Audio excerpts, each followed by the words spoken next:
Muy buenas tardes para todos. Bienvenidos a este espacio de aprendizaje. Una vez más, el grupo SM les da la bienvenida.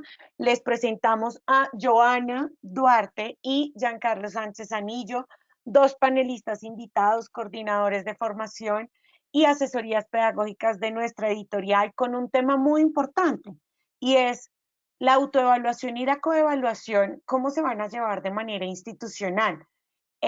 Y en estos momentos, debido a la pandemia, pues qué tan importante es saber cómo nos vamos a coevaluar, cómo estamos autoevaluándonos en nuestro quehacer y qué tan importante es para la institución. Bueno, chicos, bienvenidos, buenas tardes. Hola, muy buenas tardes, André, Giancarlos, buenas tardes y para todos y cada uno de los profes que se conectan con nosotros hoy jueves, bienvenidos. Gracias a Andrea, buenas tardes para ti, buenas tardes para ti también, Joha, y un saludo cordial a todos los profes o asistentes que se conectan con nosotros y sean bienvenidos a este tema de autoevaluación y coevaluación institucional. Muy bien, entonces, ¿qué vamos a ver el día de hoy? Giancarlo, será que todo es evaluable? Vamos a entonces a considerar esa pregunta, siempre pensando desde el enfoque de evaluación institucional y hemos tomado para esto como referencia, documento, digamos, para leer y invitamos a todos los presentes también desde luego a hacerlo. Una vez más, la guía 34. Factores claves, tres factores a la hora de evaluarnos, autoevaluación institucional, esos primeros pasos a dar, y dentro de esas gestiones por revisar dentro de nuestra autoevaluación, pues un año y un contexto único como el COVID-19, Giancarlo. Entonces, comencemos. Todo es evaluable en una institución. ¿Ustedes qué sugieren, qué opinan? Cuéntenos también por el chat.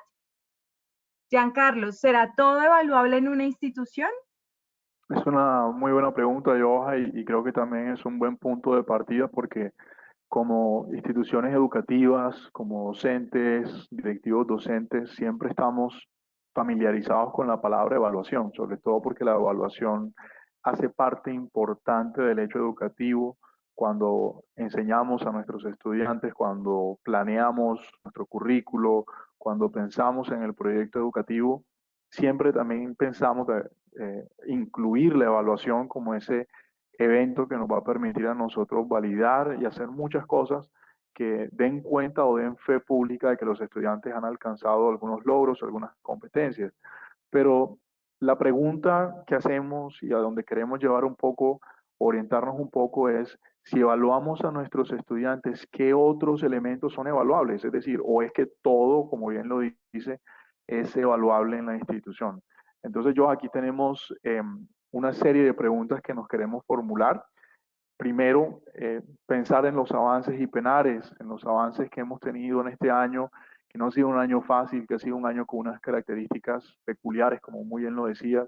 La pandemia del COVID-19 generó muchos cambios, nos hizo entrar en un momento o en una situación, en una dinámica que nos puso a pensar la manera en cómo hacemos educación. Y por eso que una de las preguntas es si es evaluable solamente aquello que es importante. Y aquí también vale la pena resaltar si esa palabra importante realmente abarca todo lo que es importante en una institución educativa.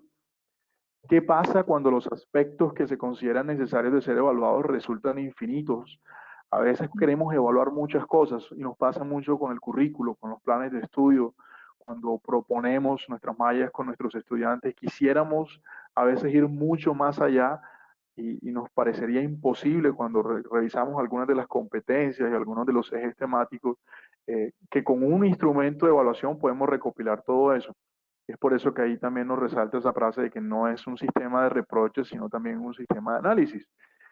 Y también, antes que nada, pensar en lo de la evaluación institucional como una herramienta o un instrumento para la mejora de la institución y, por qué no, un cambio de innovación. Bien, Ujú. tenemos esa frase ahí al borde que dice remar hacia el mismo lado. Entonces, yo, esos son como mis comentarios. Quiero saber también ¿qué nos puedes aportar acerca de esto, de que todo es evaluable en una institución? Hay muchas perspectivas y creo que vale la pena como conocerlas todas antes de entrar como en esta temática.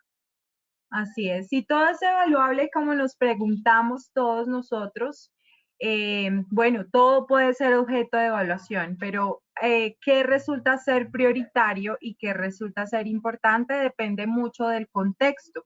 Y esto también nos lo va a definir mucho, Giancarlos, los perfiles, por allá una moto de lejos, los perfiles y también pues el proyecto educativo institucional, su modalidad y demás.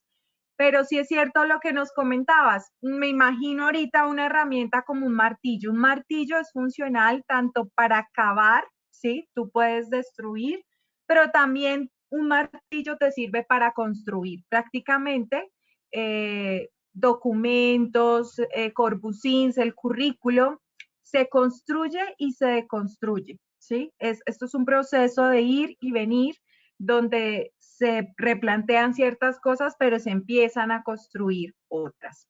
Teniendo entonces esa claridad, vamos a ver qué pasos se requieren para el mejoramiento de nuestra calidad institucional o de eso que mencionabas ahorita, Giancarlo, de la mejora, ¿por qué no?, de cambios o innovación. Y sobre estas tres etapas, el día de hoy vamos a estar hablando fuertemente de la autoevaluación y estos pasos que desde luego lo comprende, entonces vamos a estar puntualizando sobre eso. Muy buenas tardes, la profe Ángela nos saluda por allí desde el chat. Un saludo para la profe Ángela también. Sí, así es. Y tenemos esa frase, Joa, que vale la pena también reflexionar. Bueno, veíamos en la diapositiva anterior todo lo que involucra la autoevaluación desde la perspectiva del Ministerio de Educación Nacional. Sabemos que a nivel nacional contamos con un documento que es la Guía 34, que delimita, digamos, todos esos elementos, todos esos procesos que hacen parte de la institución educativa y que deben estar incluidos en los procesos de autoevaluación institucional. El día de hoy vamos a, digamos, tratar de abordar aquellos que desde nuestro rol como docentes, desde nuestro rol como coordinadores académicos, como directivos docentes, como jefes de área o como rectores también que tenemos injerencia en estos campos académicos, podemos participar de manera activa y proactiva en estos procesos de autoevaluación. Y queremos traer también esta frase de Lorena Pereira, que es una experta argentina en estos temas, y que nos dice y nos plantea más bien esta pregunta: ¿qué sucede cuando los docentes no se ponen de acuerdo en algún tema y produce malestar, desequilibrio y hasta la ruptura del trabajo en equipo?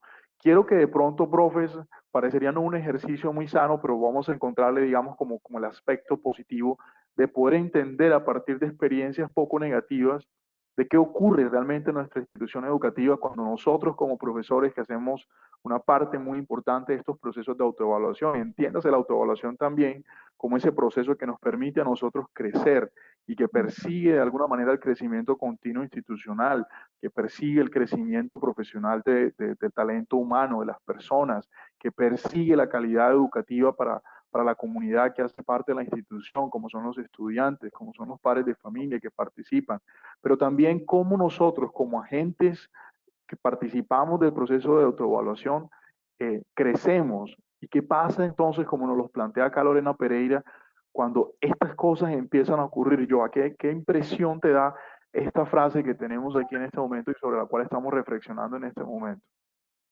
Sí, realmente puede pasar, ¿no?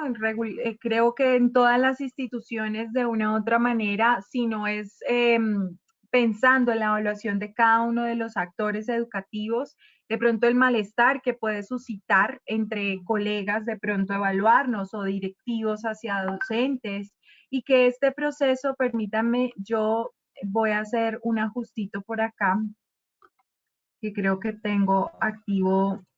Listo. Y desde luego, eso puede, si yo no asumo una postura, como tú lo mencionabas, de que la evaluación es un proceso que es parte de cualquier actividad que yo hago en mi cotidianidad, y que me permite precisamente ese crecimiento, pues me va a generar malestar. Por eso vamos a estar conversando de cómo la comunicación es tan indispensable. Y pues vamos a comenzar aquí con Giancarlos digamos, a esos elementos que se requiere precisamente para que esto no sea más que un disgusto, sino que un elemento clave y prácticamente la columna o la base sobre la cual es posible la evaluación institucional. Primero, Giancarlos, estamos hablando que se requiere de una escucha activa y esto implica escuchar de manera genuina a tus compañeros. Y hablo de compañeros, no solamente el otro que maneja una asignatura, sino el mismo directivo, el mismo rector viene siendo tu compañero porque todos estamos alando para un mismo norte. Aquí más que de rangos o de pronto de consejos que hay dentro de la institución, estamos hablando también de una organización. Y si hago parte de una organización, pues las personas que allí sirven o las personas que allí están activas, pues todas tienen un trabajo importante y el trabajo debe ser concebido precisamente para escuchar y esto pues enriquece elementos de argumentación, elementos donde yo para comentarte algo necesito expresarme bien y demás. Entonces la escucha activa es importante a la hora de evaluarnos.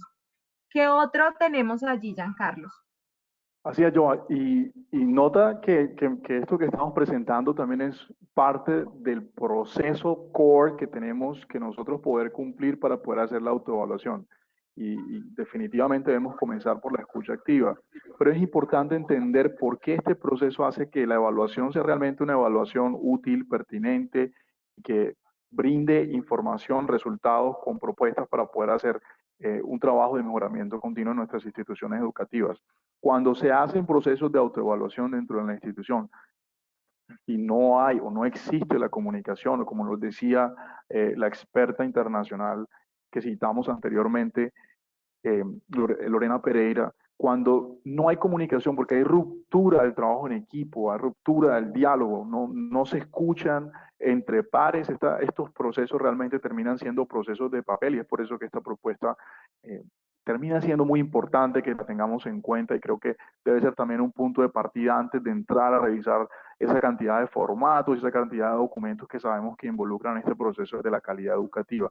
La construcción de ideas, Joha, definitivamente la construcción de ideas porque facilita la construcción de estrategias comunes porque tiene en cuenta muy importante, tiene en cuenta la participación del otro, del par, de nuestro jefe, nuestro superior, de la comunidad educativa, para enfrentar los problemas que están afectando a nuestra institución, pero también para reconocer las diferentes causas de esos problemas, porque no solamente se trata de plantear que tenemos un problema en nuestra institución educativa, no estamos alcanzando unos indicadores de resultados, no estamos alcanzando los logros, quizás nuestros estudiantes no están teniendo los mejores desempeños en las pruebas externas como la prueba saber o en los exámenes internos, pero no se trata de buscar culpables, se trata precisamente de escuchar y de hacer una construcción conjunta, una construcción colectiva de ideas y propuestas que nos permitan enfrentar los problemas que son comunes a todos, que a veces son comunes a las áreas o a veces son propios de un grupo o de un área de gestión dentro de la institución y que requieren de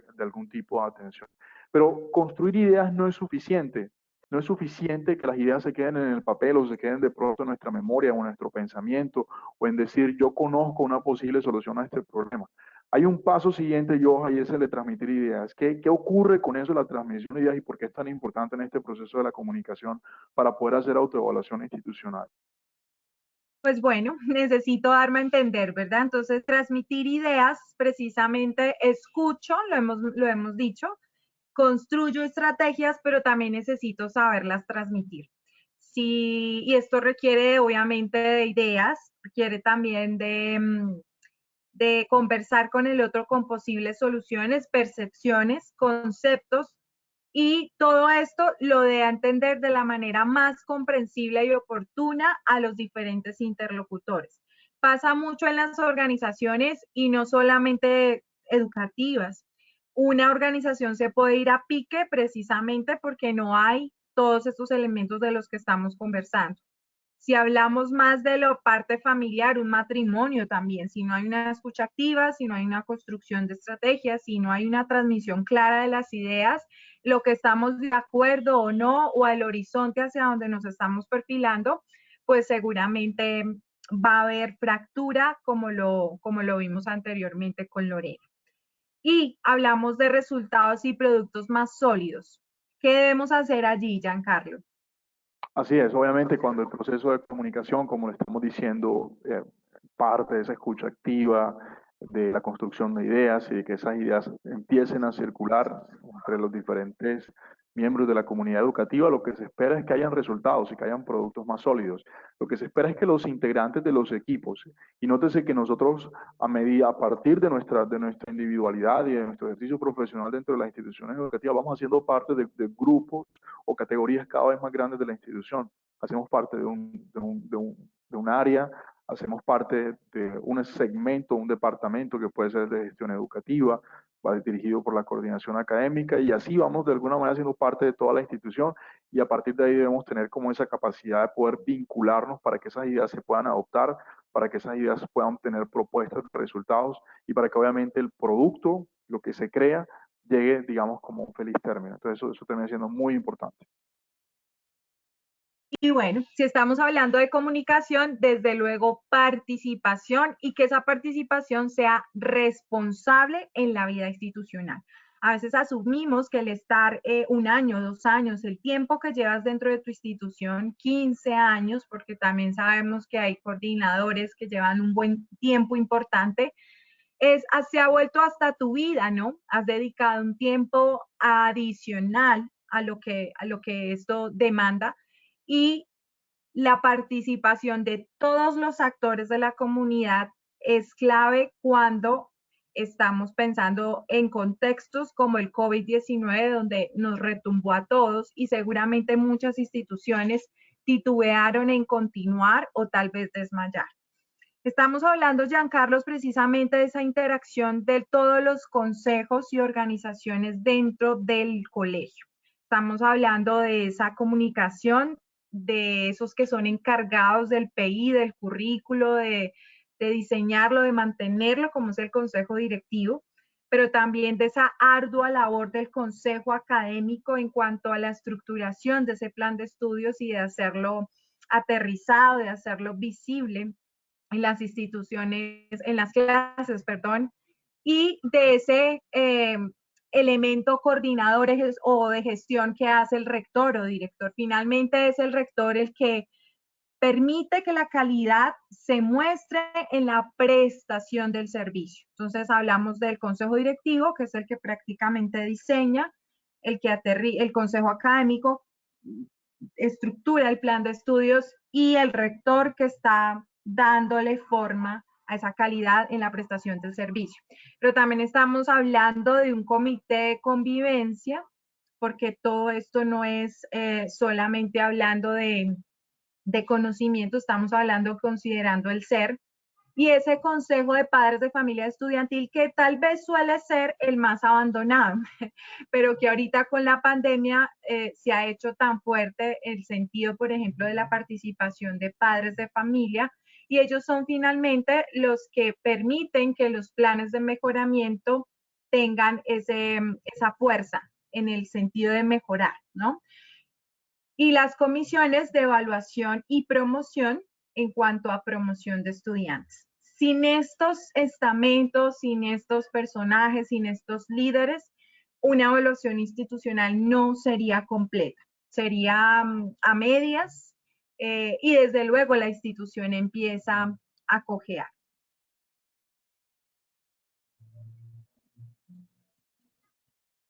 ¿Qué más implica, Giancarlos, esos factores? Ya hemos hablado de la comunicación, acabamos de abordar la participación, pero ¿qué más implica el considerar la evaluación institucional?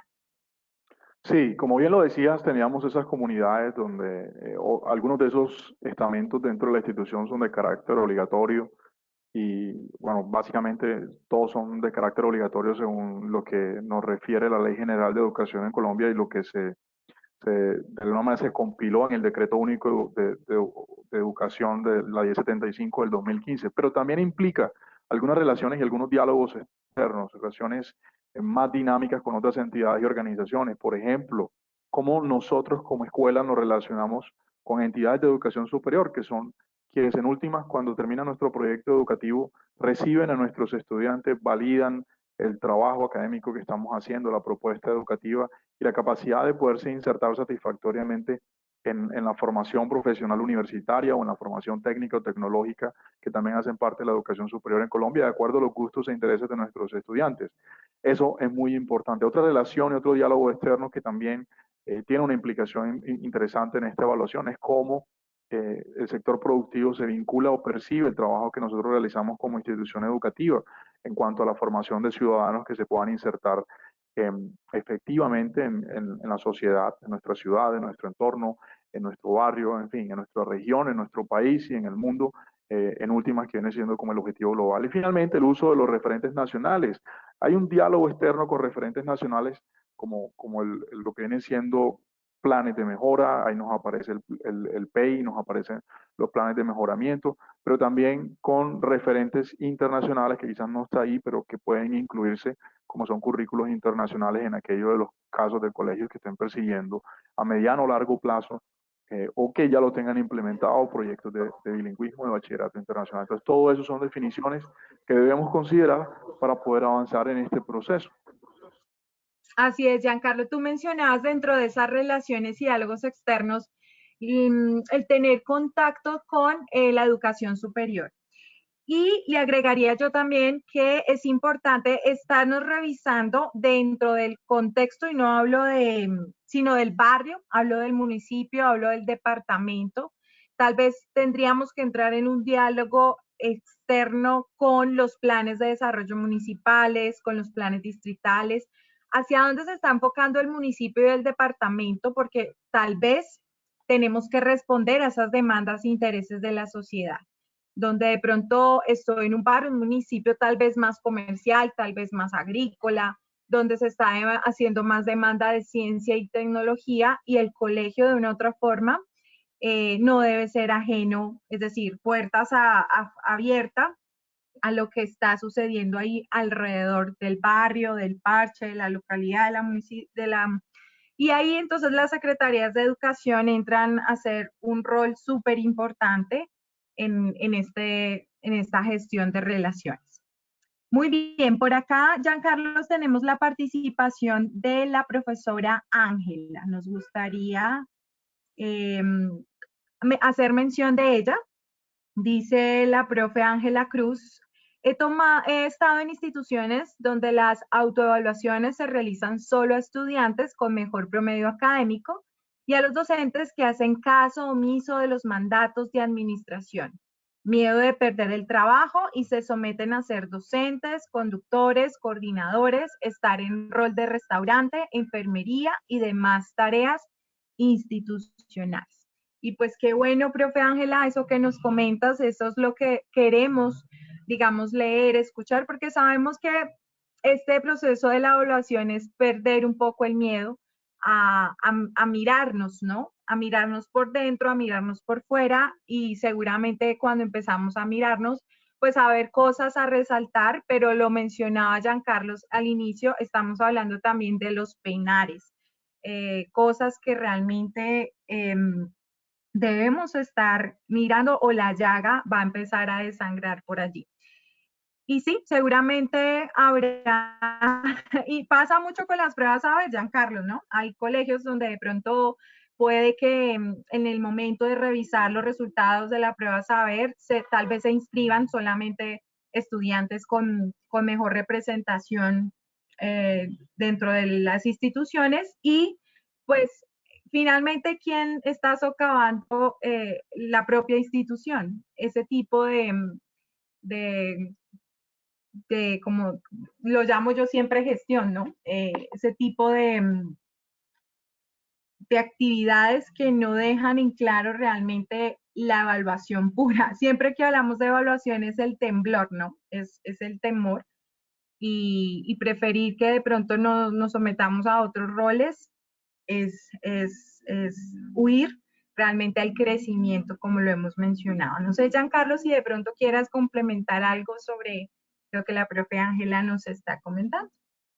Sí, yo entiendo lo que, y complementando un poco lo que tú dices, la profe Ángela, lo que nos está contando, y creo que más que autoevaluación institucional, estamos hablando de un proceso más de referente al proceso de gestión humana que tiene que ver con la evaluación del desempeño, que también es donde participan en este caso los directivos docentes, coordinadores académicos, rectores, donde hacen, la profe Ángela lo que me está diciendo es que en algunos colegios desafortunadamente no se consideran los procesos evaluativos como unos procesos bidireccionales, participativos, sino que se utiliza más bien como un proceso vertical de evaluación de jefe a los docentes y que de alguna manera pues es como un instrumento de coerción. Desafortunadamente, profe, eso puede ocurrir, pero creemos nosotros que, y lo que estamos conversando el día de hoy es que la autoevaluación es un proceso donde todos debemos participar para mejorar, obviamente, la prestación del servicio educativo a la luz de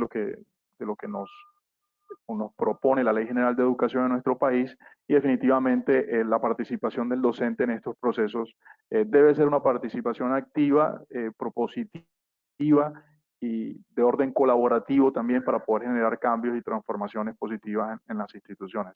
Creemos que el deber ser es que los procesos de autoevaluación institucional permitan generar planes de mejoramiento para que todos los miembros de la comunidad educativa y la institución como un ente social siga creciendo en calidad, siga creciendo en servicio y siga creciendo también como organización en el sentido de que pueda ser también mucho más atractivo como prestador de servicio educativo para la comunidad donde presta el servicio.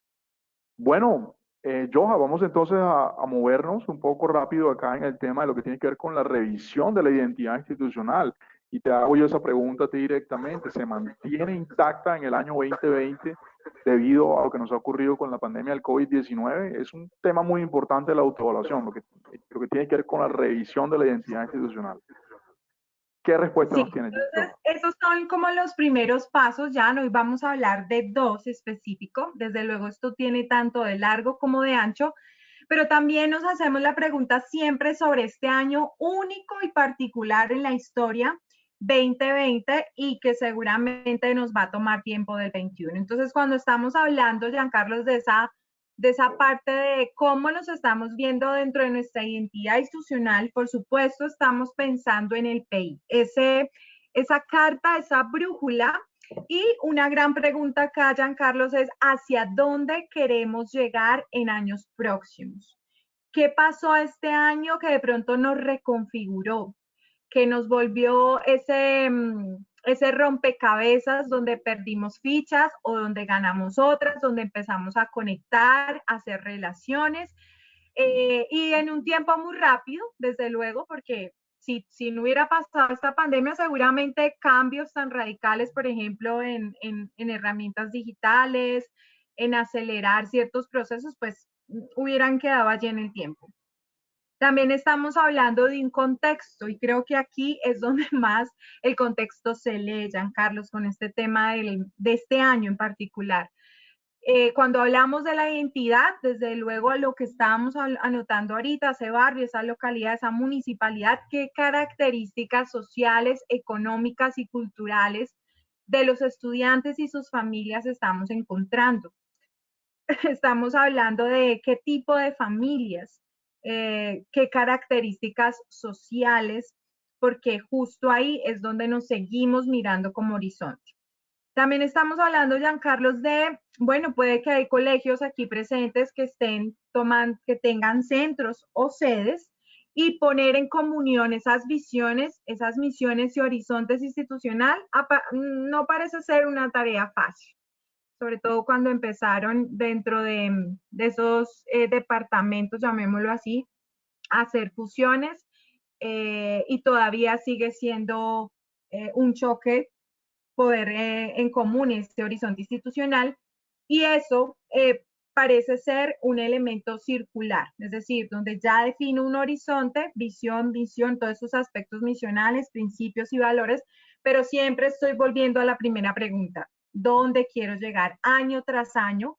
vemos que la sociedad cambia más rápido, hay más demandas, los chicos cambian, las familias cambian, los contextos laborales de los padres también, la tecnología, hoy estamos hablando de Zoom, puede que mañana ya estemos hablando de algo más grande que una realidad aumentada. ¿Hacia dónde nos vemos? Es la pregunta. ¿En 6 meses? ¿En un año? ¿En 15 años?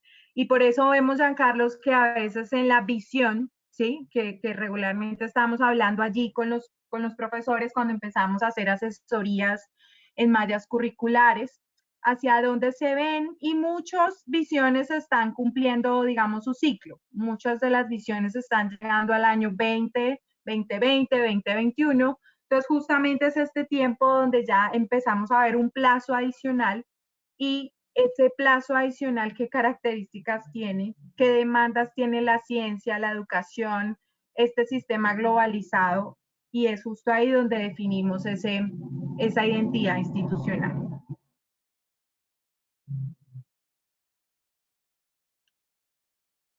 Así es, Joa. Y una vez definida la identidad institucional a la luz de esos criterios que nos acabas de comentar, pasamos a un segundo momento que tiene que ver con la evaluación de cada una de las áreas de gestión. Entonces vamos a revisar cuáles son esas áreas de gestión que nos pide el ministerio, que nos pide la guía 34 y que debemos tener en cuenta en las instituciones educativas.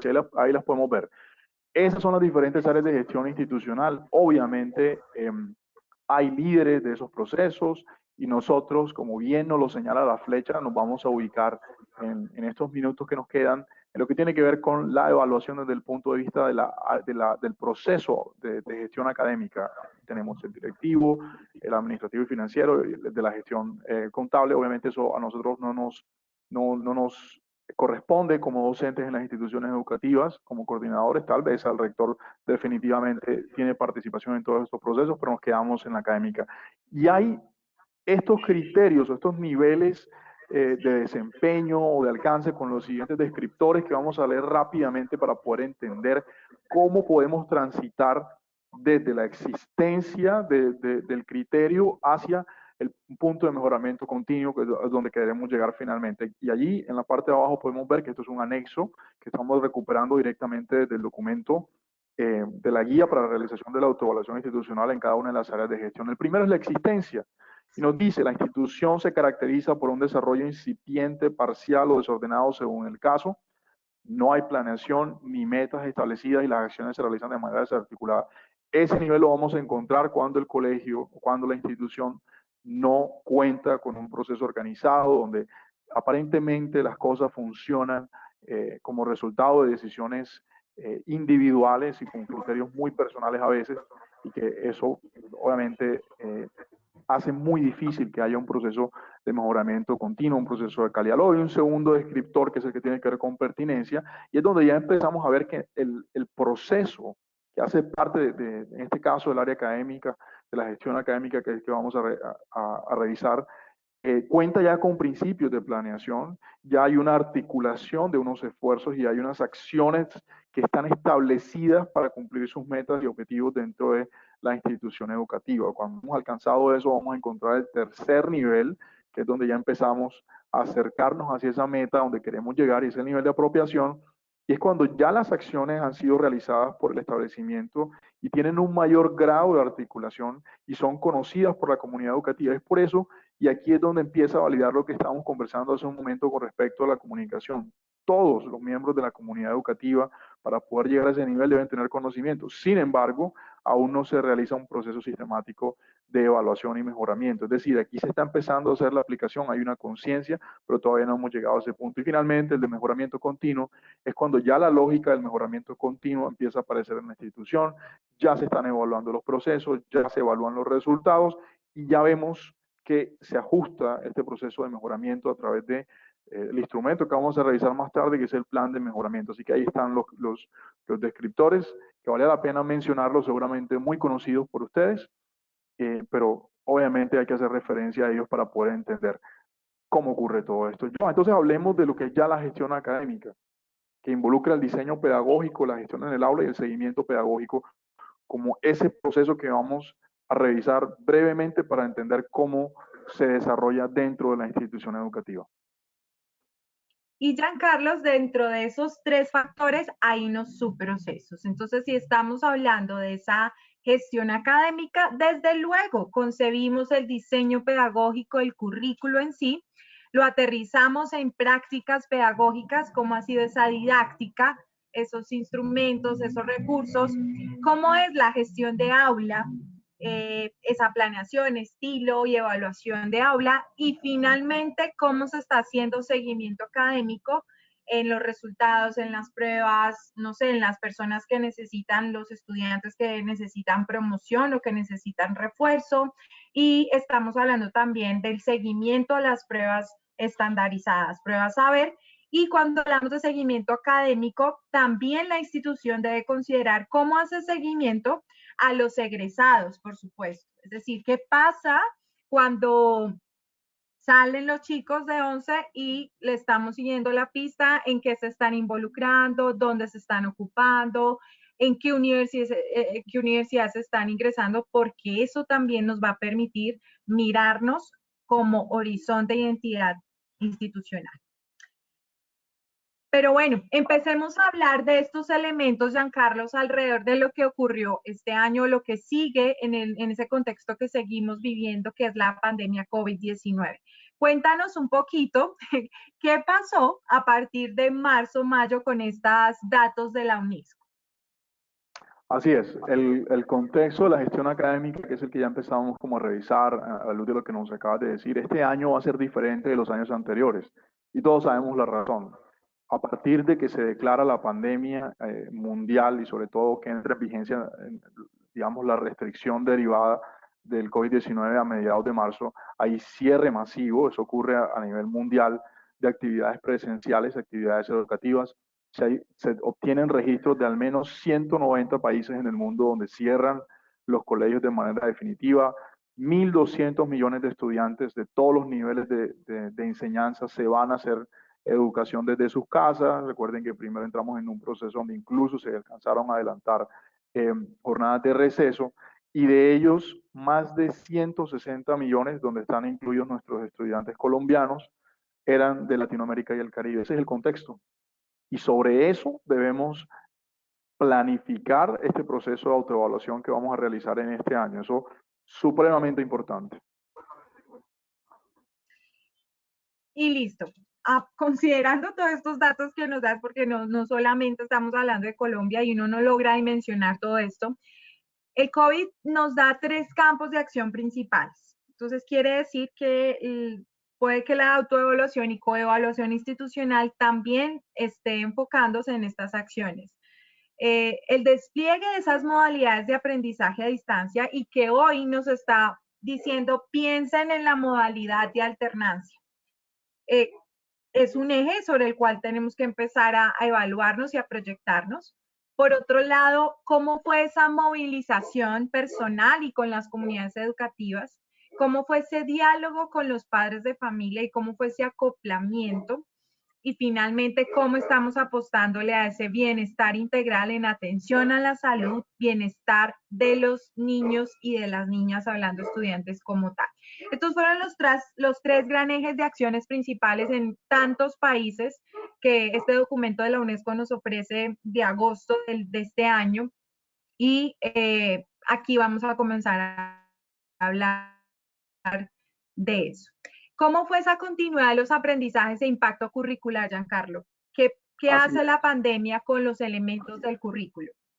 Así es, y nos pasó a todos en las escuelas a nivel nacional, todos los que estamos presentes lo vivimos, somos testigos y seremos testigos en el futuro de cómo la continuidad de los aprendizajes se tuvo que desarrollar en este contexto y de qué manera sufrió un impacto en nuestro currículo. Como bien lo dice el texto, la pandemia ha transformado los contextos de implementación del currículo. Nótese que estamos hablando de implementación del currículo, no de diseño del currículo, porque aún no hemos hecho autoevaluación institucional para poder hacer la sugerencia de ese proceso.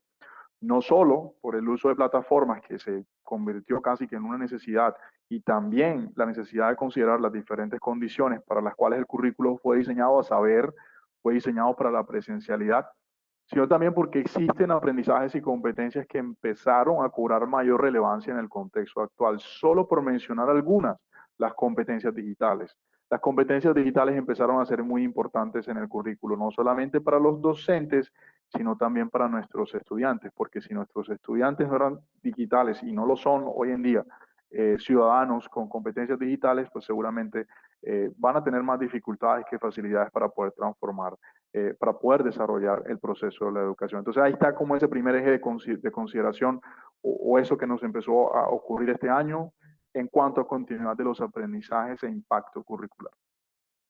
Y desde luego, pues empezamos en los colegios, bueno, ¿cuáles fueron los aprendizajes y competencias más relevantes y el ejercicio de priorización en los mismos? Y desde luego también estamos hablando del enfoque metodológico, no solamente de ese diseño de currículo o implantación, como tú lo mencionabas. Y vemos acá a este profesor tratando de acomodarse al modelo de alternancia, y es allí donde vamos a hacer las apuestas de plan de mejoramiento. También nos suscitó adecuaciones y mejoras en cuanto a la atención de educación inclusiva, en cuanto al diseño único de aprendizaje, a considerar los estudiantes con discapacidad o en condiciones y situaciones diversas y cómo esto ha dificultado la continuación de los estudios. Seguramente en el modelo de alternancia, dentro de los grupos de estudiantes que van a empezar a ser prioritarios en esos primeros espacios presenciales, vamos a tener chicos con necesidades educativas especiales. Ha sido 6 meses, creo ya, alrededor de todo este acoplamiento, de toda esta estructuración, de mes a mes, día a día, reinventarnos, evaluarnos y mes a mes, aún hablo del equipo de formación, mes a mes, mirar cómo hacemos, cómo nos organizamos. Seguramente esto mismo ha pasado también en las instituciones educativas. Prácticamente nos estamos evaluando día tras día. Y esto hay que dejarlo en registro, como más adelante vamos a ver. Dentro de ese diseño pedagógico, Giancarlo, cuéntanos un poquito más de esta tabla o este ejercicio, este gráfico poderoso que tenemos para América Latina y el Caribe en cuanto a los recursos o esas que se implementaron en las modalidades a distancia.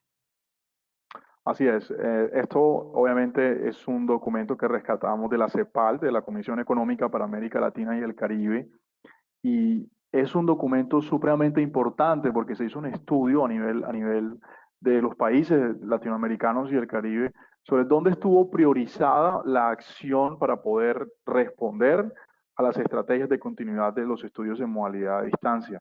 Y noten que los países se centraron, la educación en los países latinoamericanos, en los instrumentos de aprendizaje a distancia, es decir, instrumentos como las guías, instrumentos como lo que son los recursos, instrumentos como todo lo que tiene que ver con herramientas de orden digital para poder realizar o para facilitar aprendizajes.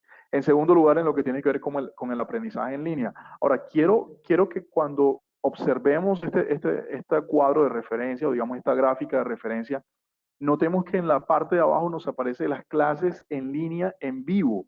No debe confundirse con aprendizaje en línea porque la clase en línea en vivo es realizar la misma clase tal cual se desarrollaba en el colegio, con la única diferencia de que esta vez el profesor tiene un tablero en casa y a través de la cámara realiza la misma práctica pedagógica que realizaba presencialmente en el aula. El aprendizaje en línea involucra el uso de todos los dispositivos, todas las herramientas, todas las metodologías a través de las cuales un profesor puede contactarse en línea con sus estudiantes y hacer educación, el uso de presentaciones en PowerPoint. Las clases en línea en vivo es el profesor, como dicen coloquialmente, echando tiza en el tablero, haciendo eso, haciendo la clase como la hacía tradicionalmente. Entonces, esto es muy importante porque nos va a permitir a nosotros también reconocer dónde se priorizó o qué estrategias se priorizaron a nivel de América Latina y el Caribe para poder desarrollar la educación en este contexto de pandemia. Este gráfico que vemos a continuación son esas condiciones de base que nuestro país tiene en cuanto a eso. Nos miramos desde el uso de computadoras, conexión a Internet y el desarrollo de software educativo. Y en comparación en América Latina, conversábamos incluso, realmente de reconocer esas cifras que nos arroja Colombia. Vemos que después de Perú, por ejemplo, Colombia es uno de los países con baja conexión a Internet.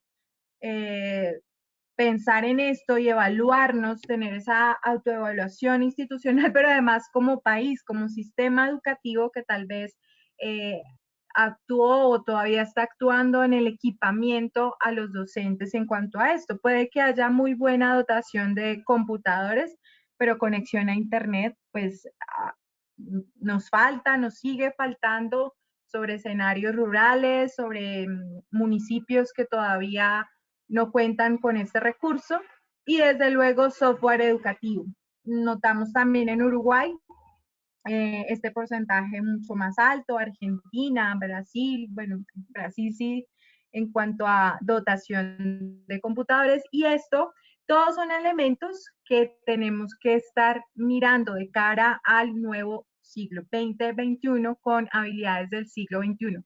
No solamente por la pandemia, es que estamos hablando de habilidades de un nuevo siglo que también suscita elementos totalmente digitales. Universidades, organizaciones que ya se han venido transformando y considerando estos escenarios para chicos y para padres de familia. Bueno, Jan, ya miramos un poco el diseño pedagógico curricular, hablamos un poco de cómo todo esto transformó el plan de estudios, el enfoque metodológico, los recursos que acabamos de ver, la jornada, cómo se cerraron, cómo empezamos a trabajar en modalidad de distancia, pero también miremos nuestras prácticas pedagógicas. ¿Qué tal si desde ahí empezamos a mirar cómo fue nuestras estrategias para utilizar tareas escolares o cómo empezamos a articular los recursos para el aprendizaje o usamos el tiempo para ello? Y aquí tenemos un meme que mejor puede reflejar eso que pasó en tantas instituciones de Colombia o que tal vez sigue pasando y que si se trata de evaluación, todos de una u otra forma nos vemos reconocidos en este meme y en este joven que suscita una reflexión para todos y que tal vez nos podamos ver reflejado en él, en ella o en el directivo. ¿Qué hacemos para que vengan a la clase? Pregunta un líder allí de la institución. Vemos un profesor pasar lista, otra profe que opina no dejar las diapositivas y alguien mucho más estratégico y reflexivo y tal vez más, bueno, no quiero sonarlo así, pero que de pronto es más consciente de lo que está pasando y decir, dar clases útiles. Bueno, y aquí, ¿cuántas estrategias utilizamos precisamente en los Zooms, en los encuentros sincrónicos, asincrónicos? Wow, yo me imagino el repositorio de experiencias y aprendizajes que pudo haber tenido un profesor en cuanto al uso de estos minutos, 40 minutos, tengo que dar la clase antes de que se cierre el Zoom, ya lo podemos utilizar de manera con más tiempo, puedo utilizar una pizarra, cómo activo los micrófonos, cómo activo las cámaras, ¿será que lo utilizo? ¿Será que mejor utilizo un evento en vivo? Nos gustaría tanto escucharlos, saber qué pasó en todo este tiempo porque desde luego vemos acá escenarios muy importantes y que seguramente van a estar pellizcando llagas para evaluar.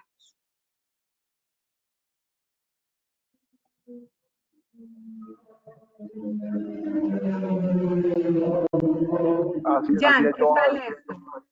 Sí, definitivamente lo que veíamos anteriormente cuando ya uno ve delimitado y también es una invitación que hacemos, sabemos que estos tiempos son tiempos de mucho agotamiento, de mucho cansancio, pero también de reflexión de si esto ha funcionado, que básicamente cuando nosotros revisamos el formato, por muy cuadriculado que se vea, por eh, muy denso que se vea, realmente lo que nos está diciendo y lo que nos está invitando es a revisar un poco de esto que encontramos y hemos rescatado directamente de redes sociales.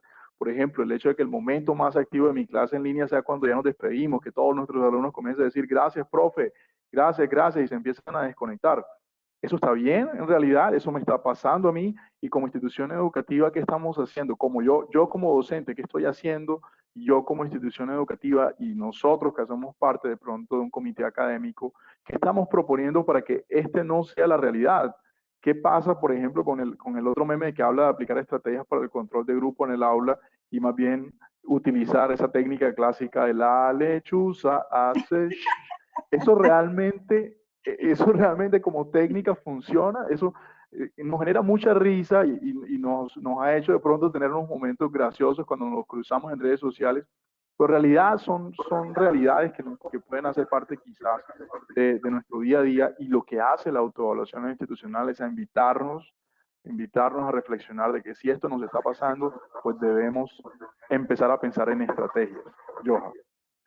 Así es. Bueno, por acá nos cuenta la profe Ángela que en el cómic es genial, es decir, se siente muy identificada con los memes que en este momento estamos proyectando, y aunque no estábamos preparados para esto, la reflexión es que debemos capacitarnos continuamente. Desde luego, esta autoevaluación, y creo que aquí Giancarlos y yo también la hacemos de manera personal, es por eso. Y nos reímos es porque nos sentimos identificadas, ¿no? Cuando hacemos los webinars, cuando hacemos las clases y sentir que al final dicen gracias, gracias, o qué herramientas, como nos decía Giancarlos, utilizamos para suscitar participación en los chicos, tal vez un Padlet, todas estas herramientas como Bookclub, Slido, Mentimeter, que permiten un ejercicio de participación en línea, en tiempo real, o definitivamente me reinventé y fui tan creativo, tan creativa para acabar con la lechuza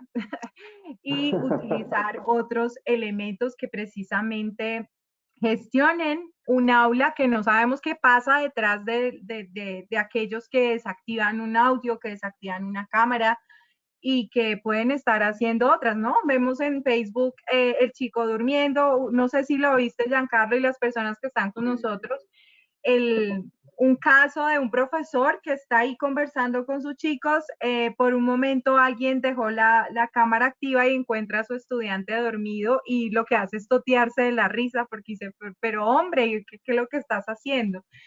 ¿Cómo reaccionamos también cuando descubrimos que un chico de pronto está diciendo groserías detrás de cámara, alguien no está en otra cosa menos en la clase, ¿no?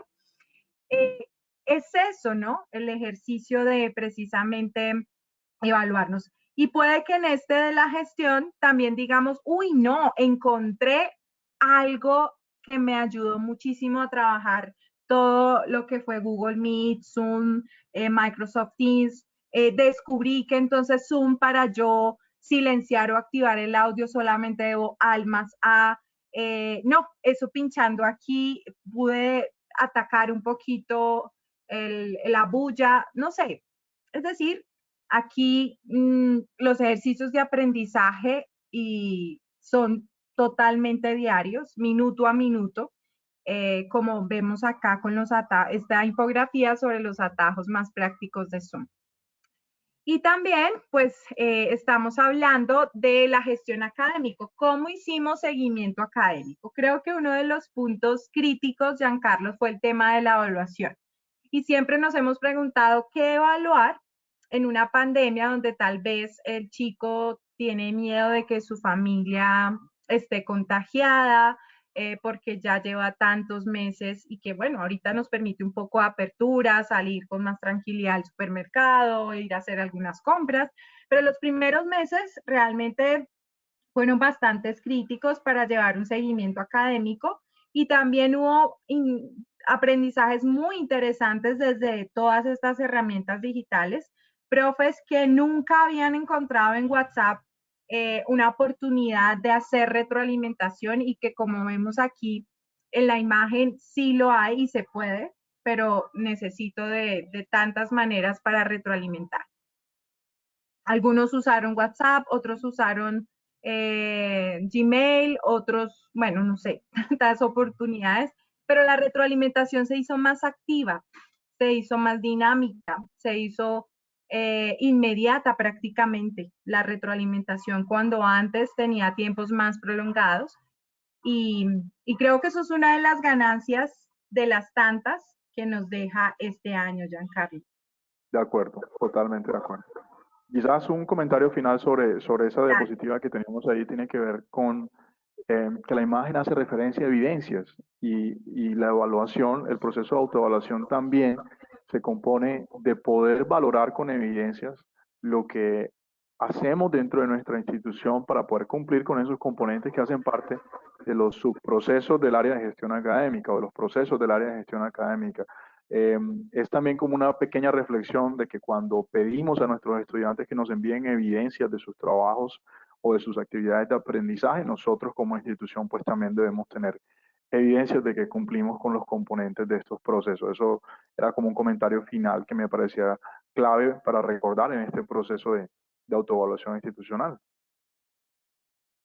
Y bueno, este tema de valorar 1, 2, 3 y 4 fue justo esos niveles, esas escalas que la guía 34 nos sugiere, donde, bueno, existe, no existe, el 4 ya es un mejoramiento continuo.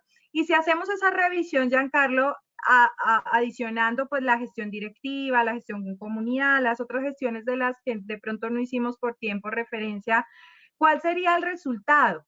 ¿Cómo nos iría como institución en este año? ¿Cuál fue ese balance?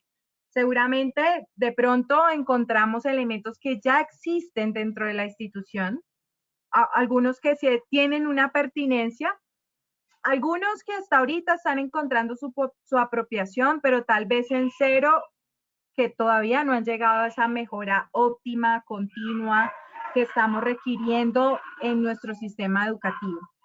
¿Cuál sería el balance de tu institución o cuál sería el balance de tú como profesor, tú como directivo, como rector o como padre de familia que haces parte de una comunidad educativa? ¿Cuál sería el balance para, no solo para los estudiantes? ¿Cómo nos fue?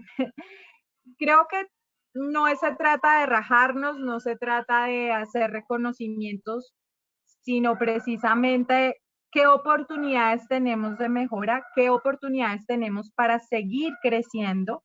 Y creo, Giancarlos, que esto también nos arroja a ver la oportunidad del error como ese momento de pararnos, limpiarnos las rodillas y seguir adelante.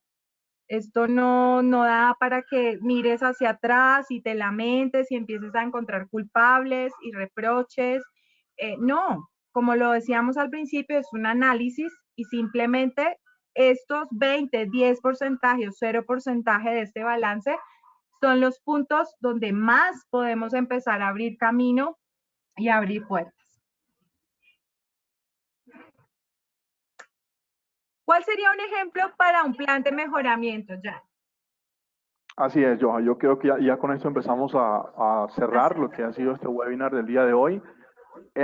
Una vez hemos hecho ese proceso de análisis, una vez hemos hecho ese proceso de identificación y recolección de evidencias, y muy sinceramente de ese trabajo de evaluarnos cómo estamos como institución educativa en en las diferentes áreas y en los diferentes procesos, pues debe surgir un plan de mejoramiento.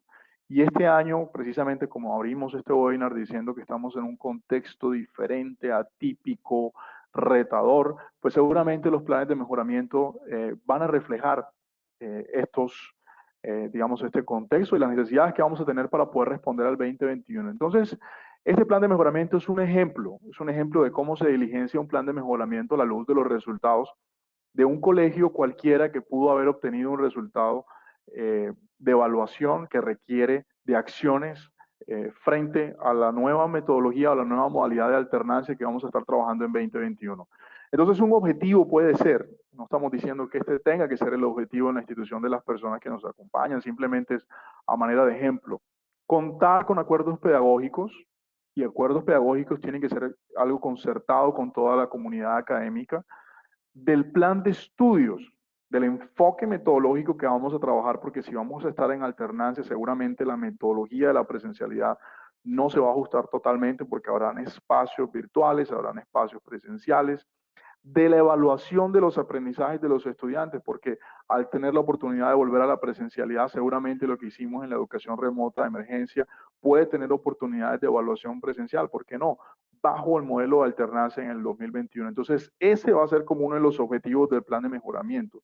¿Cuál va a ser la meta? Que en diciembre de 2021, el 80% de los docentes del colegio, de la institución educativa, usará una estructura de plan de clases acorde con el modelo de alternancia. Evitamos el 100% porque puede que sea una meta muy ambiciosa, es la meta ideal, es, digamos, la meta deseable, pero entendemos que obviamente hay algunas restricciones que pueden hacer que sea un poco difícil. Y una meta aterrizada puede ser el 80% de la planta docente utilizando una estructura de plan de clases que se acorde con la modalidad de internancia. ¿Cuál va a ser el indicador? El porcentaje de docentes que está implementando ese plan de clases acorde con el modelo de alternancia. El indicador es si estamos en el 80, hemos cumplido la meta, si estamos por debajo de eso, no la hemos cumplido, y si estamos por encima, pues felicitaciones, estamos haciendo un excelente trabajo. Y cuando tenemos un objetivo, cuando tenemos una meta, cuando tenemos un indicador, debemos también plantearnos unas acciones.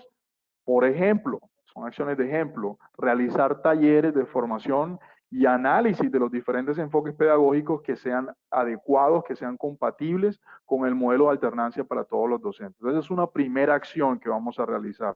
Una segunda acción puede ser también realizar una jornada de acuerdos básicos del plan de clases y de los ciclos didácticos por área. Recordemos que la didáctica específica es o puede ser diferente dependiendo de las áreas. No es lo mismo la didáctica del inglés que la didáctica para las matemáticas. Entonces acá es importante, por ejemplo, en este plan de mejoramiento sugerido, que las áreas en esa jornada de acuerdos básicos definan cuál va a ser ese plan de clases y cuál va a ser ese ciclo didáctico. Por ejemplo, si queremos utilizar el ciclo didáctico de Sabia, que es el proyecto educativo de SM, estaremos pensando en los momentos de activa, aprende, analiza o aplica. Si estamos pensando, por ejemplo, en el proyecto de inglés que maneja SM en alianza con la Universidad de Dayton de los Estados Unidos, estaremos pensando en los momentos de engage, study and activate. Y así, dependiendo del modelo didáctico, del ciclo didáctico que seleccionemos para las áreas. ¿Y quién va a ser el responsable de esas acciones? Podemos establecer que sean los coordinadores o que sea un coordinador académico, si hay dos coordinadores académicos, uno de los dos, o podemos incluso involucrar a los jefes de área, sobre todo en lo que tiene que ver con la jornada de acuerdos básicos por áreas específicas. Y muy importante cuando hablamos de planes de mejoramiento, establecer un plazo de cuándo va a iniciar eso y de cuándo va a terminar, digamos, esas acciones que van a ayudarnos a generar esos resultados. Y de esa manera, Yoja, es como se hace quizás una de las partes que puede parecer más complejas, pero cuando lo miramos desde la realidad, no es nada difícil, es simplemente aterrizar en ese documento los hallazgos y las necesidades para poder mejorar en el año 2021 en este proceso de autoevaluación institucional. Y finalmente, Yoja, vamos a cerrar con unas recomendaciones que creemos que son importantes y con esto nos vamos a despedir. No sé si nos quieras contar por qué estas tres recomendaciones son claves para que este proceso funcione. Bueno, tres muy puntuales y primero es honestidad. Creo que en este tema sí que es clave el que seamos sinceros con la realidad nuestra e institucional. No sería agradable ni tampoco tan saludable para la institución maquillar, mostrar cifras que no corresponden, y si tengo un error, ¿por qué no reconocerlo y comenzar a trabajar sobre eso y valientemente, desde luego, partir sobre ahí? También empatía, disfruten del proceso de evaluación conjunta. Es un crecimiento profesional y personal. ¿Cómo aprendes tú a manejar la cicla? Borreándote, cayéndote. Desde luego, en este tema de las instituciones también. Entonces, si necesitamos fortalecer más a unos profes frente a otros, o estudiantes o directivos, pues bueno, ellos también son seres humanos que se equivocan, y creo que dentro de ese escenario de empatía disfrutamos todos porque todos tenemos oportunidades de mejora. Y hablamos también de la claridad. ¿Cómo podemos retroalimentar de manera clara? Porque esto va a ayudar a que otros identifiquen esas fortalezas y esos aspectos de mejora. Son recomendaciones para el profesor, para el coordinador, para el rector y para ti, que simplemente estás en el ejercicio diario, que te gusta lo que haces, que tienes vocación para educar. Y si tienes esa vocación y si palpita tu corazón por este ejercicio de la enseñanza, por formar personas mejores, y si esa es tu apuesta, pues sé mejor considerándote a ti. Empieza por tu casa, por tu propia casa, empieza por tus propias acciones para que eso se pueda ver reflejado en lo que tú constantemente estás hablando desde el discurso. Eso sería, Giancarlos. Entonces, de verdad que agradecemos este tiempo. Ya prácticamente estamos en modo avión. Esperamos se disfruten este fin de semana, descansen, aprovechen a tener un tiempo de calidad con sus familias, en la intimidad con ustedes mismos y sobre todo que podamos descansar. Giancarlo, feliz tarde para ti. Gracias por haber compartido este espacio con nosotros y bueno, por acá leo lo último que nos comparte la propia Ángela. Gracias a SM y a los panelistas de hoy. Buena tarde, taller muy enriquecedor, Giancarlo. Muchas gracias a la profe Ángela, a la profe Gitma, que también nos da su agradecimiento. Gracias a todos por haber participado. Espero que haya servido de algo para poder entender este proceso tan importante. Y bueno, Joha, a descansar. Vamos a descansar. Han sido días muy extensos y desearles a todos un feliz descanso en esta semana y hasta una próxima ocasión. Una feliz tarde. Un feliz día para todos. Feliz tarde. Chao.